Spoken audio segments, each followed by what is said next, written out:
హిందూపురం పట్టణానికి సమీపంలో ఉన్న ఏపీఆర్ స్కూల్కి వచ్చిన ప్రముఖ యూట్యూబర్ ప్రేమ్కి వ్యాపారవేత్త భాస్కర్ రెడ్డి మరియు Cherlopalli Maruthireddy residential school principal Muralidhar Babu మరియు ఉపాధ్యాయులు, విద్యార్థులు, భగత్ సింగ్ సేవా సమితి, కార్తిక్ అండ్ టీం వారు, చంద్ర మరియు కర్ణాటక నుండి వచ్చిన కొంతమంది కలిసి ఘన స్వాగతం పలికారు. పర్యావరణ పరిరక్షణలో నేను సైతం అంటూ ప్రేమ్ ఇంత ఆహ్లాదకరమైన వాతావరణం మధ్య హిందూపూర్లో మొక్కలు నాటడం నా అదృష్టం అంటూ హిందూపూర్ ప్రజల్ని అతను కొనియాడారు.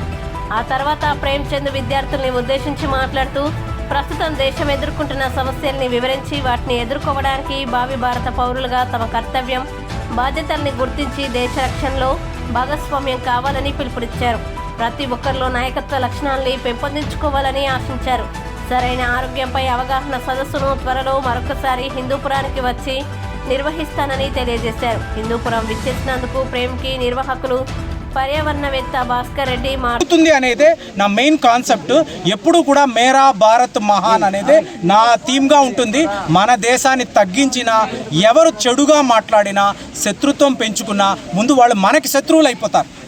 మన పాలకులకు కాదు, ముందు మన ప్రజలకు వాళ్ళు శత్రువులు అయిపోతారు. సో మనం ఎక్కడ ఉన్నాము, ఎలా వాళ్ళని ఫేస్ చేస్తున్నాము, అలా ఫేస్ చేసి ఆ సమస్యలను పరిష్కరించి మనం ఎలా విజయం సాధిస్తున్నాం అనేది నా మెయిన్ థీమ్గా ఉంటుంది. సో అందులో భాగంగా ఇవాళ హిందూపూర్లో కూడా ఈ మీటింగ్లో మాట్లాడడము నాకు చాలా చాలా సంతోషంగా ఉంది. సో మీడియా మిత్రులు, నేను కూడా ఒక మీడియా పర్సన్, సో మీ అందరినీ ఇలా కలవడం అనేది నాకు చాలా ఆనందంగా ఉంది. సో మీరు కూడా మీ వంతు ఎప్పుడు కూడా దేశాన్ని కించపరిచే విషయాలు ఎవరైనా మాట్లాడినా, ఎవరైనా అలాంటి పనులు చేసినా కూడా మీరు వ్యతిరేకించండి.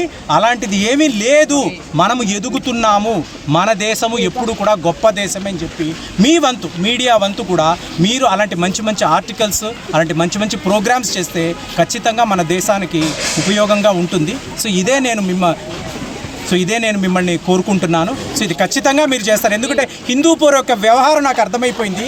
ఇక్కడ అంతా కూడా మీకు అద్భుతము, మీకు ఏదో ఒక రకంగా దేశానికి సేవలు చేయాలని అనుకుంటున్నారు. అందులో మీరు కూడా ఉన్నారు అనేది నాకు చాలా ఆనందంగా ఉంది. సో జై హింద్.